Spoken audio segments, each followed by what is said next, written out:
주가 보이신 생명의 길, 나 주님과 함께 상한 마음을 들이며 주님 앞에 나가리. 나의 의로움이 되신 주, 그 이름 예수. 나의 길이 되신 이름 예수.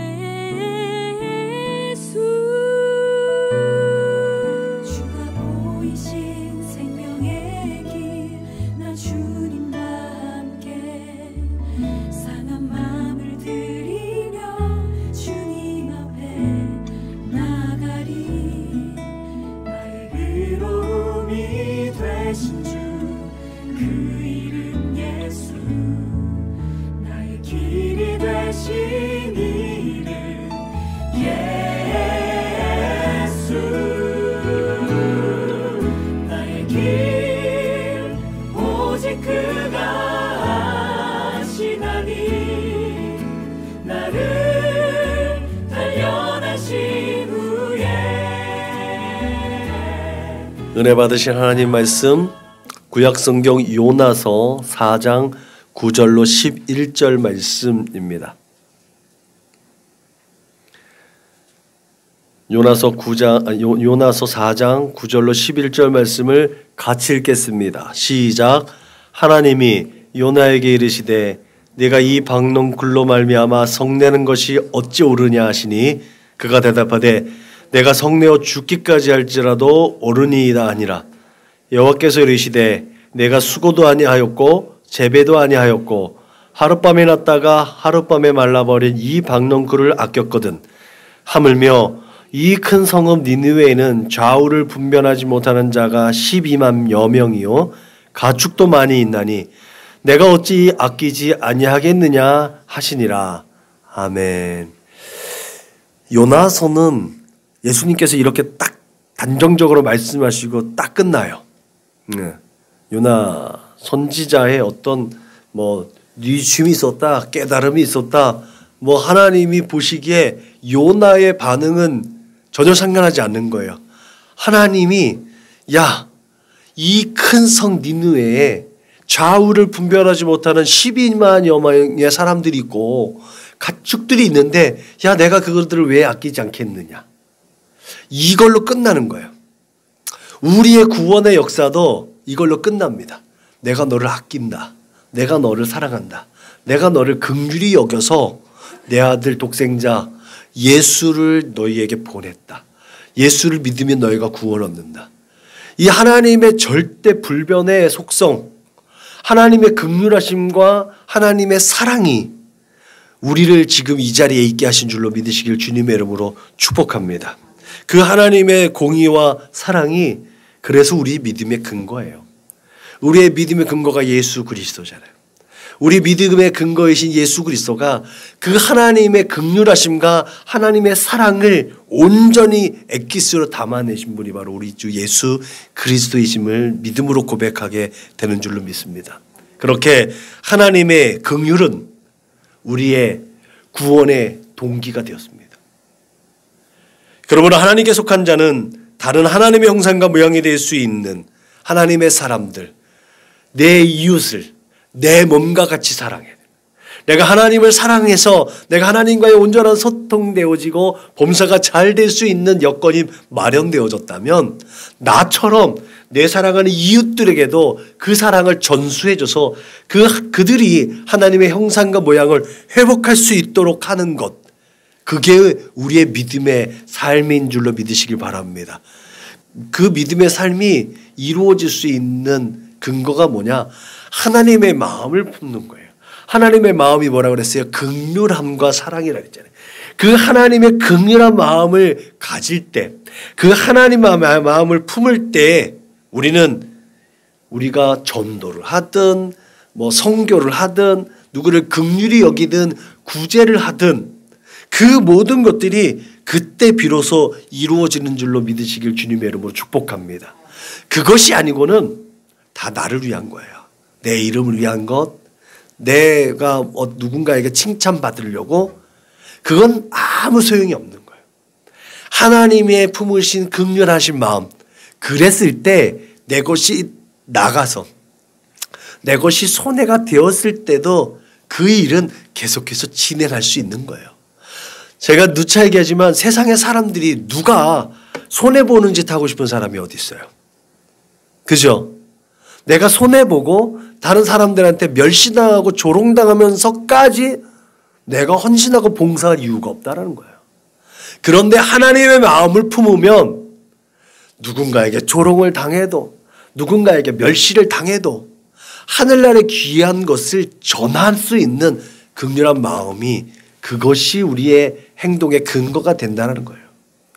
그랬을 때 우리는 손해보는 것 같지만 내가 사람들에게 천덕꾸리가 되는 것 같지만 멸시당하는 것 같지만 조롱당하는 것 같지만 우리는 귀하고 복되게 하나님께서 인정하시는 하나님의 사람들로 세워져 간다는 사실을 기억하시기를 주님의 이름으로 부탁을 드립니다. 오늘 이 요나를 통해서 하나님께서는 이 니느웨를 회복하시길 원했어요. 이후에 나오겠지만 니느웨가 어떤 것이에요? 아수르가 어떤 것이에요? 철천지 원수 아닙니까? 그곳에 하나님께서 선지자를 보내는 거예요.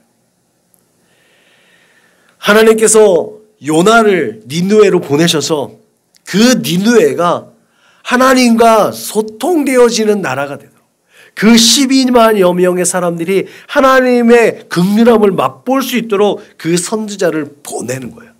근데 요나가 이 하나님의 뜻을 거부하는 거예요. 하나님의 뜻에 순종하고 복종하고 그 말씀대로 살아야 되는 선지자가 하나님의 명령을 거부한다. 그 자리에서 하나님께서 그래 너 아웃 이렇게 해도 되는데 하나님께서 요나 같은 사람도 사용하신다는 것을 우리 요나서를 통해서 보게 되는 줄로 믿으시길 바랍니다. 그래서 사도 바울이 내가 죄인 중에 괴수다. 내가 죄인 중에 최고 죄인이고 내가 으뜸 괴수다 라고 고백하는 것도 우리는 이해가 됩니다. 그 말씀 따라서 나 같은 사람도 그렇게 하나님 앞에 그런 죄인인 나도 하나님의 일꾼 낼 수 있구나. 목회하는 사람, 전도사, 어떤 사역자가 아니라도 내가 화목하게 하는 직분을 부여받았으니까 내가 하나님의 형상과 모양대로 회복되어져서 내 이웃을 회복할 수 있는 직임을 부여받았으니까 그 일을 감당할 수 있도록 하나님께서 나 같은 자에게도 은사와 달란트를 공급해 준다는 사실을 믿으시길 바랍니다. 그런 모습으로 우리는 요나를 한번 봐야 돼요. 하나님의 섭리 가운데 그 불순종하는 요나가 기적적으로 생명을 부지하게 되잖아요. 그 생명 부지 가운데 요나가 회개해요. 회개합니다. 회개해서 하나님의 뜻에 순종하는 것처럼 보였어요. 근데 오늘 이제 요나서가 마무리되는 이 시점에 보면 요나가 정말 회개했는가? 하나님의 일을 순종했으니까 회개는 하긴 한 거지. 근데 그 마음 저변에 그 중심에 그 이웃을 사랑하는 마음을 아직까지 회복이 안 되었다라는 거예요. 그런데 하나님은 그런 요나일지라도 그 요나를 사용하셔서 니느웨라는 그 하나님을 거부하고 하나님의 백성을 철저하게 유린했던 그 원수들을 회복할 수 있는 그 기회를 하나님께서 제공해 주셨다는 거죠. 이게 하나님의 긍휼하심이라는 거죠. 하나님은 에스겔서에서 말씀하신 것처럼 어찌하든지 죽을 영혼들도 지옥불에 던져질 그 영혼들도 한 명이라도 더 생명을 살리는 게 하나님의 거룩하신 뜻이라는 사실을 기억하시길 주님의 이름으로 축복합니다. 그래서 우리의 판단과 기준으로 누군가를 저주하고 누군가를 정죄하는 것은 우리가 또한 죄가 되는 줄로 기억하시길 바랍니다. 그러한 죄를 범하지 않기를 주님의 이름으로 축원합니다. 이러한 하나님의 거룩한 섭리와 계획 가운데 요나는 그럼에도 불구하고 이전보다 더 성숙한 신앙인이 되었음은 확실합니다. 요나는 호세아나 아모스나 요엘과 같은 시대에 활동했던 선지자였어요. 말하자면 북이스라엘이 아수르에 멸망당하고 남유다가 끊임없이 아수르에서 위협을 당하고 있었던 그 시대의 선지자들인 거야. 아모스가 남유다 출신으로서 북이스라엘에 가서 그 하나님의 심판을 선포했잖아요. 말하자면 남한의 이 남쪽에 있는 목회자가 북한 정권에 가가지고 평양에 가가지고 그 3대 세습은 잘못됐어. 김일성이 우상화되면 안 된다라고 했던 이 엄청난 일을 했던 게 이제 아모스란 말이에요. 근데 이 아모스보다 더 엄청난 일을 하게 되는 선지자가 사실은 요나인 거예요. 요나가 그 일을 감당하게 되는 거죠. 좀 더 파격적이고 획기적인 일인 거죠. 그의 사역은, 우리 요나의 사역은 아수르가 하나님 앞에 회복되는 것이었습니다. 요나가 아수르의 해결을 촉구하는 것도 어마어마한 사건 중에 하나예요. 왜냐하면 요나는 말하자면 한국의 정서상 아주 보수 중에 극보수에 해당되어지는 부류의 사람인 거예요.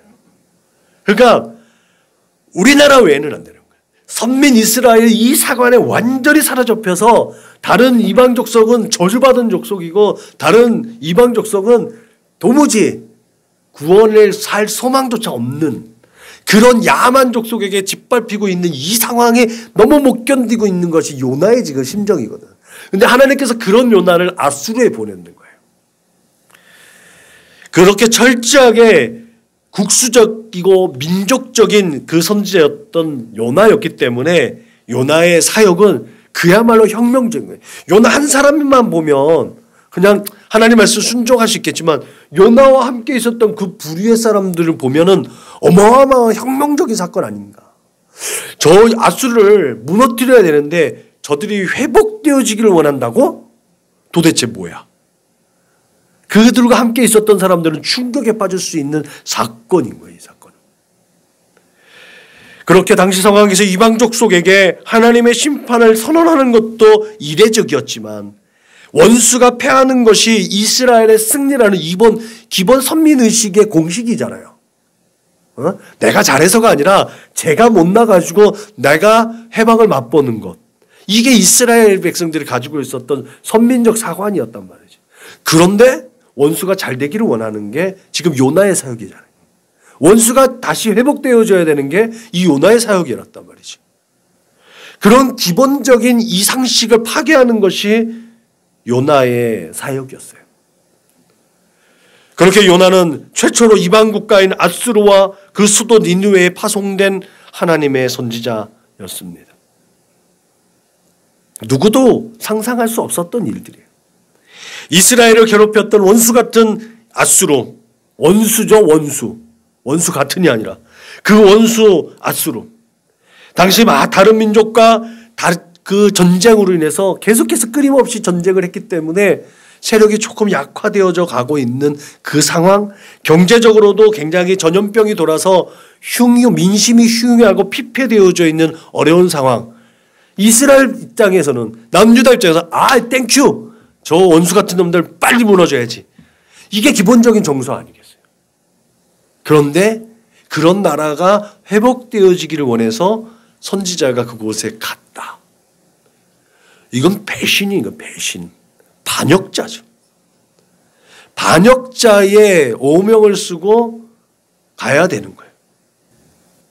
그러나 하나님의 생각은 우리들의 생각하고 달랐다는 거죠. 말씀드렸던 것처럼 어느 한 영혼도 그 심판대 앞에 서기를 원하지 않으신다는 거예요. 하나님의 긍휼하심은 그런 거예요. 누구도 멸망하기를 원하지 않는다. 그게 하나님의 긍휼함이라는 거죠. 우리가 하나님의 긍휼함을 입는다고 했을 때 그래서 원수도 사랑할 수 있는 근거가 되는 줄로 믿으시길 주님의 이름으로 축복합니다.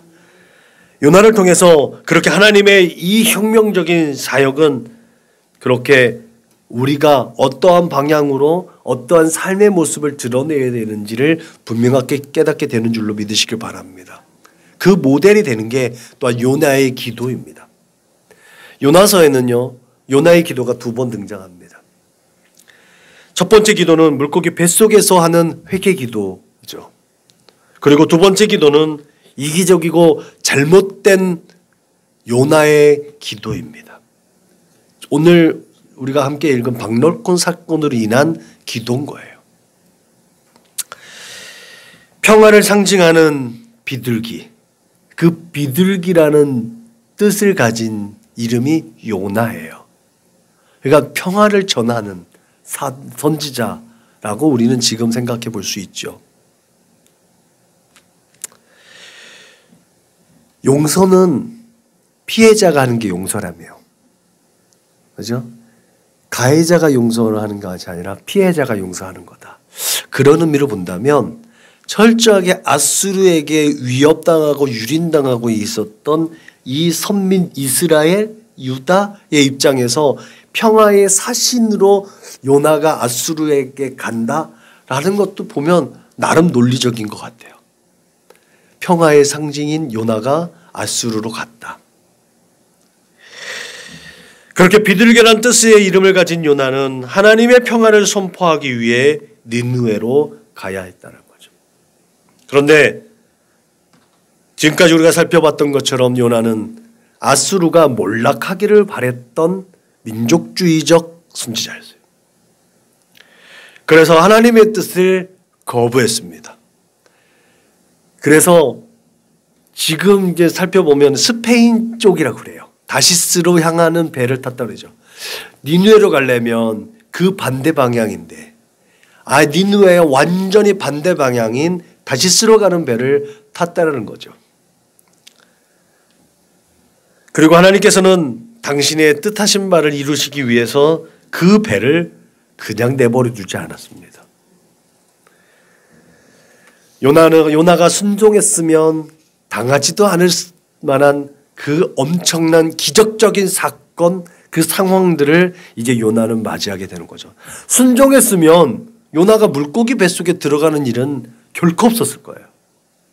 근데 그 또한 우리에게 예수 그리스도의 부활 사건을 예표하기 위한 또 하나의 하나님의 또한 역사, 요나의 그 불순종을 하나님은 또 선하게 우리를 위해서 사용하셨음을 믿으시기 바랍니다. 바다 한가운데서 큰 폭풍을 만난 사람들에 의해서 제비 뽑힌 요나는 바다에 던져졌습니다. 그런데 성경에 보면 하나님께서 예비하신 물고기가 요나를 먹었다고 하지만 그거는 말로 어필 보면 물고기가 요나를 영접한 것과 마찬가지예요. 그곳에서 요나가 생명을 유지하잖아요. 그죠? 그렇게 다행히도 요나는 물고기 뱃속에서 죽음을 경험하지 않았습니다. 생각해보면 기가 막힐 일 아니겠습니까? 우리가 이 식도라는 구조, 이 구조를 보면 생명체가 들어가면 이 그 과정들을 통해서 많은 호르몬이라든지 이런 액기스가 들어가면서 다 삭혀지고 또 깨지고 꺾어지고 이래야 되는 건데 산채로 물고기 뱃속에 들어갔다는 거 아니에요. 이 모든 것이 하나님의 역사 아니고서는 도무지 어떻게 표현이 안 되는 겁니다. 아무튼 요나는 생명을 보존했습니다. 그렇기 때문에 물고기가 요나를 영접했다라고 말할 수 있는 거예요. 폭풍 중에 이미 던져질 때 이미 정신을 잃었을 텐데 어쩌자여 정신을 차려보니까 칠흑 같은 어둠 중에 자신의 생명이 보존되어졌다는 것을 확인했던 요나. 정말 얼마나 스스로도 얼마나 희한했을까. 이게 꿈이야 생시야. 정말 그곳에서 요나가 할 수 있는 일이 과연 무엇이었을까? 할 수 있는 일이 있었겠어요? 과거 자신의 일들을 회상하는 것. 그거밖에 없었을 거예요. 그러다 보니까 내가 하나님 앞에 잘못했다는 것을 깨닫게 되지 않았을까요? 거기에서 철저하게 하나님 앞에 회개하는 거죠. 냄새나고 정말 더러울 수 있는 것 아니겠어요? 그 3일 동안 필사적으로 하나님 앞에 기도하지 않았겠습니까? 뭘 먹을 수가 있었겠어요? 금식했을 거예요. 정말 생명을 담보로 한 기도, 산소가 공급되었을 수도 없었을 텐데 3일 동안 있었던 것도 기적적인 일 아니겠어요? 그런데 거기에서 필사적으로 하나님 앞에 기도했다는 거죠. 회개기도.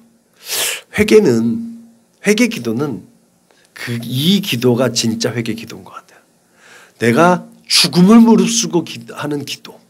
그게 회개기도인 것 같아요. 그게 아니면 우리는 너무 빈번하게 자주 똑같은 죄를 범할 수 있는 소지가 많은 사람들이라는 것도 또 깨닫게 됩니다. 그가 그렇게 기도하면서 회상하지 않았겠습니까? 그렇게 하나님의 음성이 또 들려지지 않았겠습니까? 너는 일어나 저 큰 성읍 니느웨게로 가서 그것을 향하여 외치라. 이 하나님의 음성이, 그 말씀이 귀에 쟁쟁하게 들리지 않았겠습니까? 그때 자신의 모습을 또 보지 않았겠어요? 나는 절대 그렇게 할 수 없어. 저것들 그냥 쫄딱 망해. 저것들은 그냥 흔적도 없이 사라져버려야 돼. 라고 그렇게 마음에 다짐했던 그의 모습도 떠오르지 않았겠습니까? 철저하게 하나님의 낯을 피하여서 도망해야 했던 그 모습 안 보고 말지. 그렇게 지금 그의 처지와 불충과 불순종의 대가가 지금 이 자리에 있다는 것을 그는 확실하게 깨닫게 된 줄로 믿습니다. 그래서 요나는 지금 자신에게 벌어지고 있는 이 모든 상황이 하나님의 섭리임을 분명하게 깨닫는 줄로 믿으시기 바랍니다. 하나님의 섭리 아니고는 도무지 자신의 상황이 설명이 안 되는 지금의 상황들. 그렇기 때문에 철저하게 회개했고 철저하게 더욱더 깊이 하나님 앞에 감사의 기도를 올려드린 줄로 믿습니다. 그렇기 때문에 회개 기도는 그냥 울고 정말 애통해하는 것뿐만 아니라 감사 기도까지 나아가는 게 회개 기도의 확실한 모습인 것 같아요. 그냥 내 속풀이 하는 것이 회개가 아니라 그것을 감당하게 하신 하나님의 은혜 가운데로 감사함으로 나가는 것. 그게 의인의 기도인 것 같습니다. 의인이 하는 기도, 의인이 하는 회개의 참 기도는 감사함으로 귀결되어지는 것 같습니다. 여러분, 그의 진실된 기도, 그 회개와 감사의 기도가 첫 번째 요나의 기도의 모습입니다. 요나는 그렇게 죽은 것과 다름없는 완전히 지쳐서 녹차가 되어서 인간으로서는 도저히 아무것도 할 수 없다는 그 무능력을 깨닫고 나서야 그 물고기 뱃속에서 진실한 마음으로 하나님 앞에 예배했습니다. 그가 2장 9절에 보면 나는 감사하는 목소리로 주께 제사를 드리며 나의 서원을 주께 갚겠나이다. 구원은 여호와께로 말미암나이다. 이 한 절에 정말 회개하는 의인 되어진 하나님의 사람이 하나님 앞에 온전히 되돌아서서 감사할 수 있는 것. 뭔가를 기대하는 것이 아니라 나된 것이 지금 하나님의 은혜로 된 것, 이것만으로도 만족하고 기뻐하고 감사하고 나는 이제 하나님 뜻대로 살겠습니다. 이렇게 예배적으로 살겠습니다. 라고 고백하는 것이 진실하게 드려지고 보여지는 줄로 믿으시기 바랍니다. 이렇게 하나님 앞에서 자기 자신을 발견하고 소명을 깨닫게 되어서 이제는 어디든지 무엇이든지 그렇게 순종할 각오가 되어 있음을 강하게 고백하는 우리의 요나의 모습. 이것이 정말 하나님께서 찾으시는 예배자의 고백인 줄로 믿으시기 바랍니다. 예배는 그렇게 나 자신을 하나님 앞에 올려드리는 거예요. 아무것도 내 유익과 만족을 위한 것이 아니라 그 불순물들이 다 제거되어져 있는 순진하게, 순수하게, 성결하게, 신실하게 드려지는 것이 예배인 줄로 믿으시길 바랍니다. 이거 끝나고 내가 뭘 해야지? 이거 하고 이거 해야지? 뭐 해야지? 이것이 아니라 온전히 하나님 앞에 이 시간이 하나님 앞에 올려드려지는 나의 모든 세포 하나하나까지도 하나님께 집중되어진 것. 이것이 하나님께서 원하시는 예배인 줄로 믿으시길 바랍니다. 우리에게 주어진 모든 삶의 발걸음에 그렇게 하나님께서 함께 하심을 믿는다면 우리의 삶의 모든 자리자리마다 하나님께 드려지는 예배는 이루어지는 줄로 믿으시길 바랍니다. 그렇게 하나님은 우리의 삶의 영역을 받으시길 원하신다는 거죠. 그렇기 때문에 그런즉 너희가 먹든지 마시든지 무엇을 하든지 다 하나님의 영광을 위하여 하라라고 우리에게 명령하신 줄로 믿으시길 바랍니다. 그렇게 하나님 앞에 살아가는 예배자를 찾으시는 하나님을 기억할 수 있기를 바랍니다. 그런 예배자는 하나님의 뜻을 온전히 구별하여서 하나님의 뜻을 이루어 드리는 기도와 간구로 하나님의 평강을 누릴 수 있음을 믿으시길 바랍니다. 이것이 내가 조금은 손해볼지라도, 내가 조금은 억울한 일을 당할지라도, 내가 조금은 멸시당하고 조롱당할지라도 그것이 하나님의 뜻을 이루어 드리는 일이라면, 그것이 하나님께 영광이 되는 것이라면 기꺼이 나를 하나님 앞에 내어드릴 수 있는 것, 그 하나님의 형상과 모양을 가진 내 이웃들에게 나의 모든 것들을 내어드릴 수 있는 용기와 믿음이 이루어지는 줄로 믿으시길 주님의 이름으로 축복합니다. 요나가 그렇게 하나님 면전의식 가운데 살았다라면 얼마나 좋았을까. 그러면 이러한 어마어마한 기적은 체험하지 않아도 되었을 텐데, 그의 연약함은 바로 저와 여러분이 가진 연약함이었다라는 사실도 우리는 기억할 수 있길 바랍니다. 굳이 체험하지 않아도 되어질 체험들, 거기에는 나의 연약함 때문에 이루어진 일들이라는 사실을 기억하시길 바랍니다. 요나는 은혜로우시며 자비로우시며 노하기를 더디하시며 이내가 크시사 뜻을 돌이켜 재앙을 내리지 아니하시는 하나님을 분명히 알고 있었어요. 그런데 그렇게 하나님에 대해서 잘 알고 있었던 하나님을, 하나님 저 니느웨에 초토화시켜 주세요. 밸런스가 안 맞는 얘기죠. 앞뒤가 안 맞는 거예요. 하나님께서 니느웨가 멸망되기를 내버려 두기를 원했다는 거예요. 이게 인간의 모습이에요. 이게 연약한 우리의 모습이 아니겠습니까? 그냥 지금 세상의 모습들처럼 나만 아니면 돼.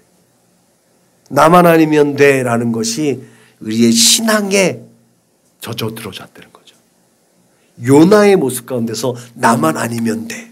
우리만 아니면 돼라는 것이 여기에서 보여지는 이유가 여기에 있다는 거죠.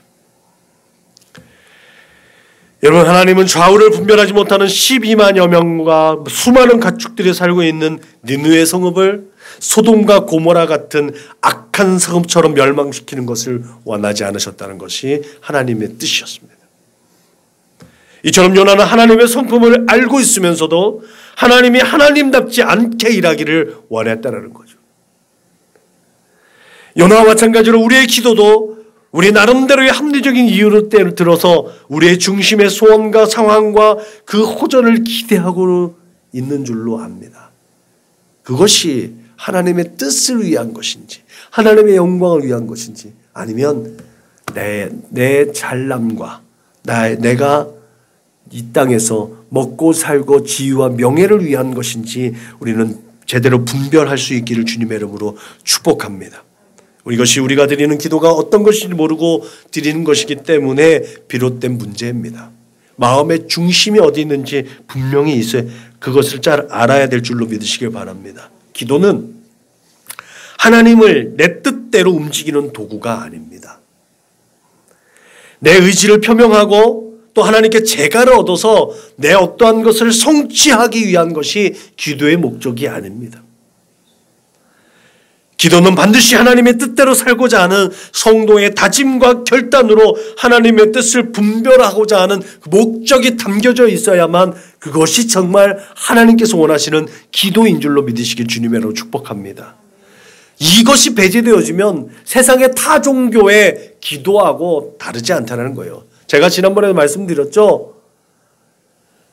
기원, 기복, 그건 나쁜 게 아니라니까요.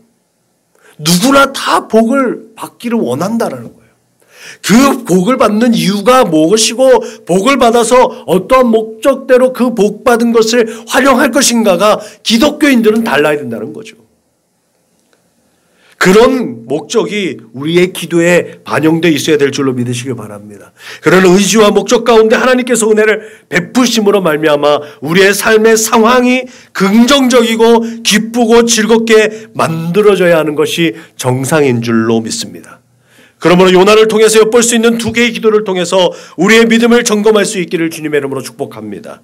요나가 진심으로 하나님 앞에 회개해서 감사하였던 기도와 요나가 자기의 기준, 자기의 종교적 열심, 자기 민족적 사관, 자기의 어떤 가지고 있었던 사상, 그거에 못 박혀서 절대로 하나님의 속성대로 하나님께서 일하시면 안 된다라고 했던 그 잘못된 기도, 이 두 가지 기도는 항상 우리에게 있다는 거예요.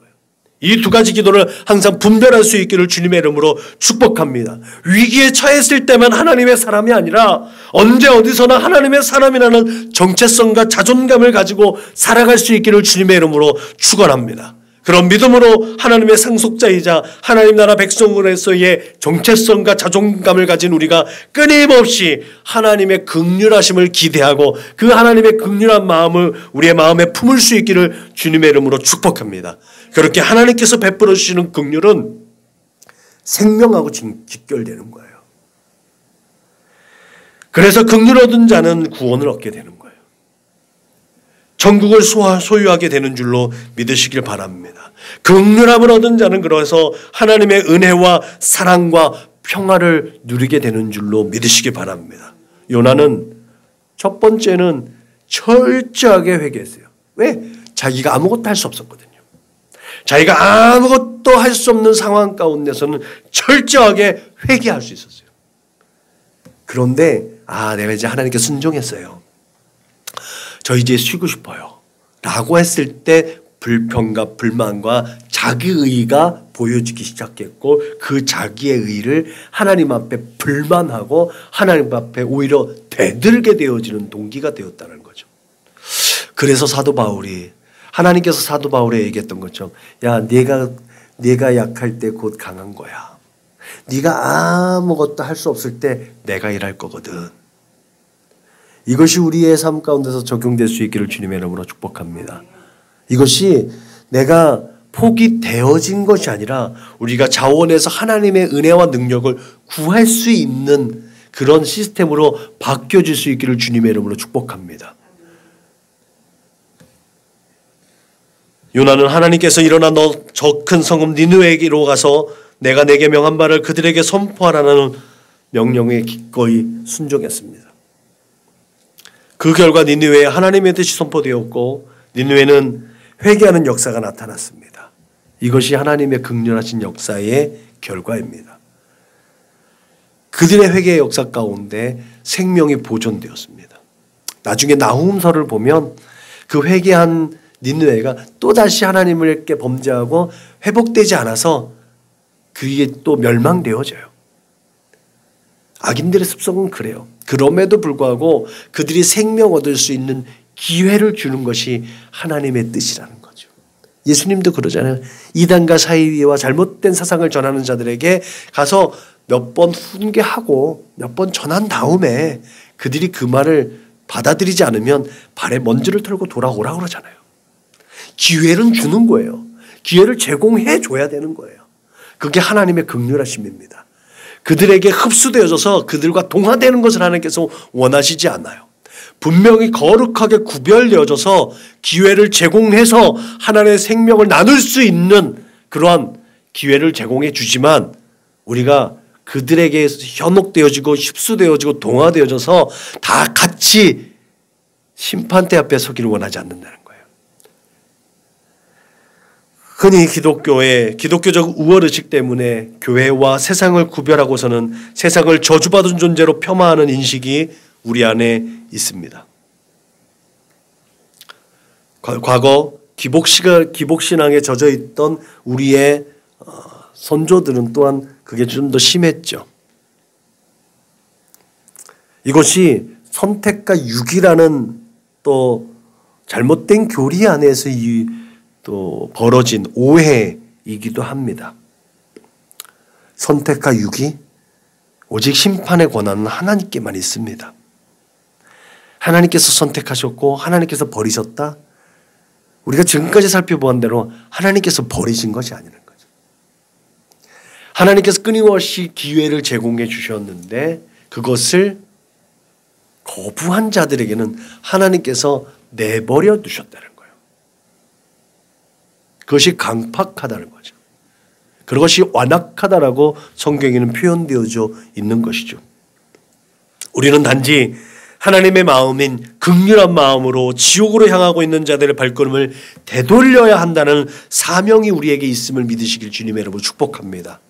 내가 누구를 정죄하고 내가 누구를 심판하고 내가 누구를 저주할 그 권한은 우리에게 있지 않다라는 거예요. 에스겔 선지자를 통해서 하나님은 우리에게 말씀하시기를 주 여호와의 말씀에 나의 삶을 두고 맹세하노니 나는 악인의 죽는 것을 기뻐하지 아니하고 악인이 그 길에서 돌이켜 떠나서 사는 것을 기뻐하노라고 분명하게 말씀하셨기 때문에 그 회개한 니느웨 백성들에 대한 하나님의 긍휼로 말미암아 그들은 생명을 보존하게 됩니다. 이렇게 우리 또한 죄인과 악인들이 또한 돌이켜서 하나님의 생명, 하나님의 긍휼함을 입어서 그들의 생명이 보존되어질 수 있기를 우리의 삶 가운데 사명으로 또한 새겨 넣을 수 있어야 될 줄로 믿으시길 바랍니다. 이런 하나님의 마음과 달리 인간적이었던 요나, 어쩌면 인간적인 우리를 하나님께 대해서 불평하고 낙심하게 된다는 거죠. 낙심이란 말이 뭐예요? 마음이 떨어졌다는 거예요. 마음이 떨어졌다는 거예요. 그 마음의 중심도 훼손되어진 거예요. 단순하게 이 낙심이라는 것은 실망한 정도가 아니에요. 이미 그 안에 생명이 소멸되어진 거예요. 생명이 없는 거예요. 그 희망이 완전히 상실되어진 게 바로 낙심입니다. 이런 요나의 편협된 사고를 또한 다시 하나님께서 바꾸시기 위해서 하나님께서는 박넝쿨이라는 걸 사용하시잖아요. 이 박넝쿨과 그 보이지 않는 벌레, 뜨거운 동풍을 예비하셔서 요나를 바꾸시는 거예요. 바꿔진 결과는 나오지 않아요. 하나님께서 하나님의 분명한 입장만 밝히고 요나서는 끝난다는 거죠. 이게 기가 막힌 은혜인 거예요. 이게 하나님의 주권이라는 거죠.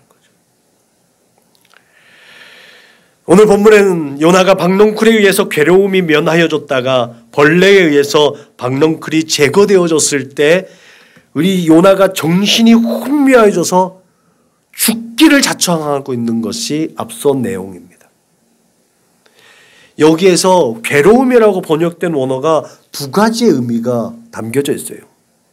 첫 번째는 당연히 신체적으로 요나가 괴로움을 당하고 있는, 정말 그 불볕 더위에, 정말 그 더위에 햇볕에 노출되어져서 어떻게 할 수 없는 열사병에 걸린 위기에 놓여져 있는 게 지금 요나의 형편인 거 아니겠습니까? 그런 괴로움을 뜻한 반면에 또 하나는 하나님의 자비하심의 그 기준, 긍휼하심의 기준으로 볼 때 요나의 내면적 그 약함, 낙심되었다 했더니 그 하나님의 긍휼한 마음이 제거되어진 거예요.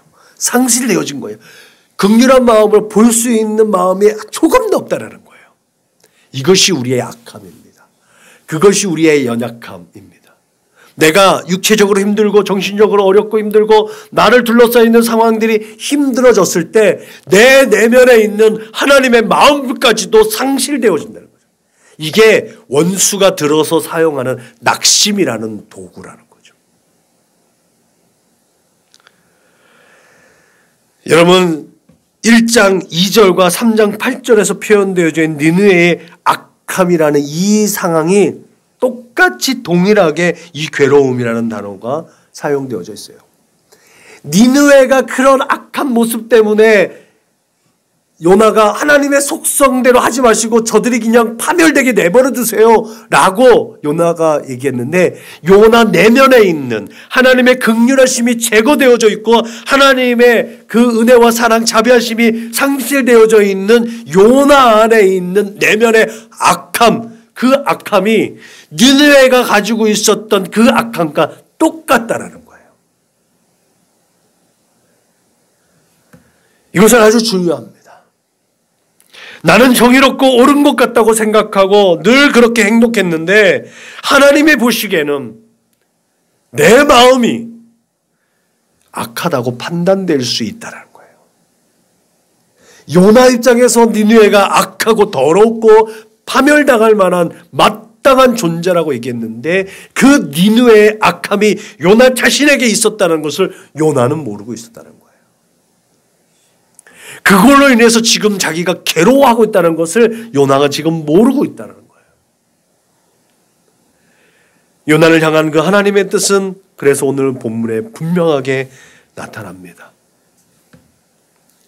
네가 수고도 아니하였고 재배도 아니하였고 하룻밤에 났다가 하룻밤에 말라버린 이 박넝쿨을 아꼈거든.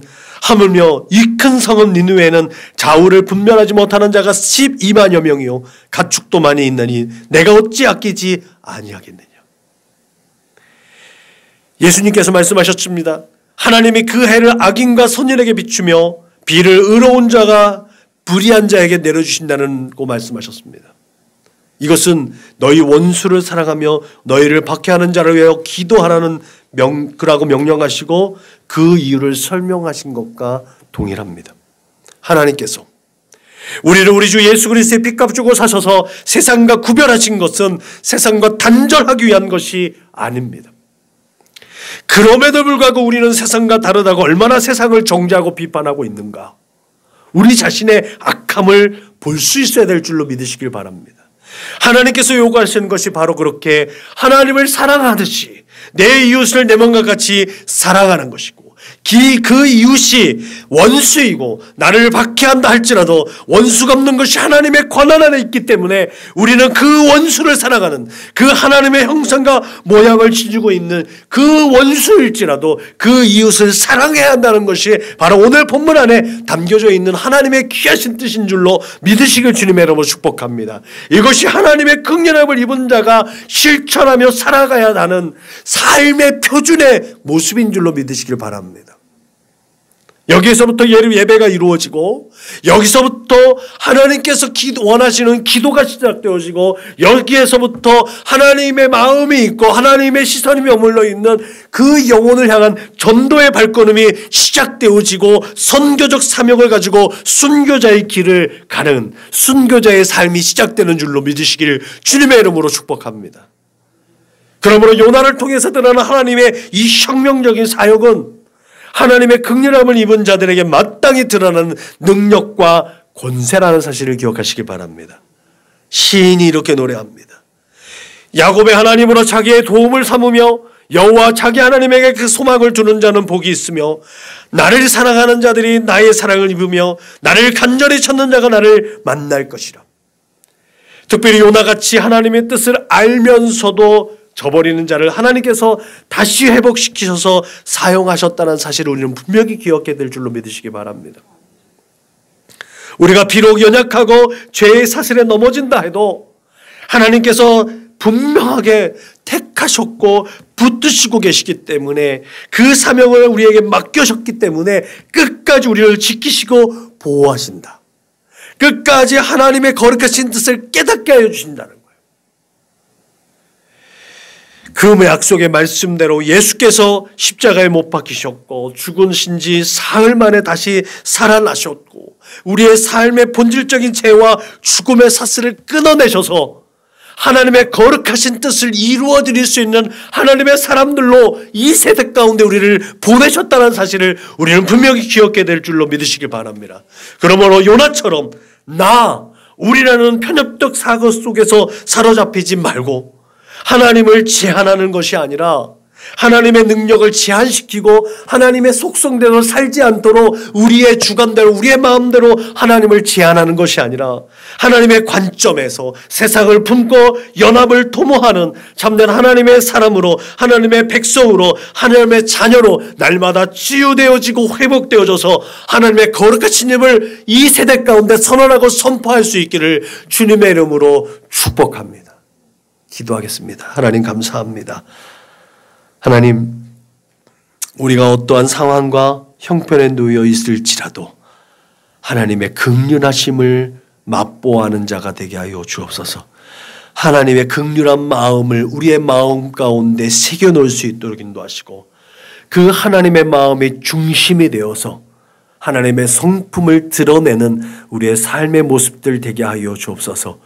겸손과 온유와 또한 자비와 긍휼과 오래 참음에 하나님의 성품이 우리의 삶 가운데 드러날 수 있도록 인도하시고 오직 이 모든 것 위에 하나님의 사랑을 덧입어서 이 세대 가운데 하나님의 선하신 역사를 드러내는 하나님의 동역자들로 살아가기에 부족함이 없도록 능력과 지혜와 권세를 더하여 주옵소서. 하나님의 뜻 가운데 순종하며 살아가므로 날마다 생명을 얻는 자들이 되게 하여 주옵소서. 감사하며 걸어가신 우리 구주 예수님의 이름으로 축복하며 기도하였습니다. 아멘.